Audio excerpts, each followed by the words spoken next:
They topped a qualifying group of 6 in a tournament played in Port-au-Prince, and it's from there that these songs and dances of Haiti now come.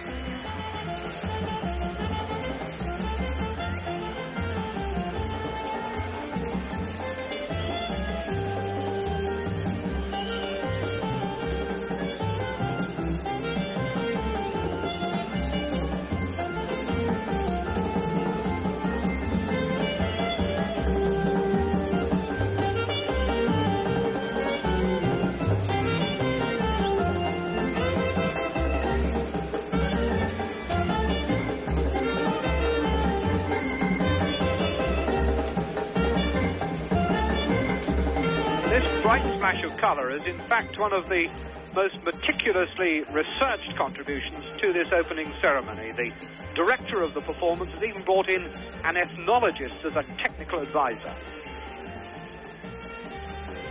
The Haitian tradition draws on both African and French origins. The dances are a mixture of religious and secular.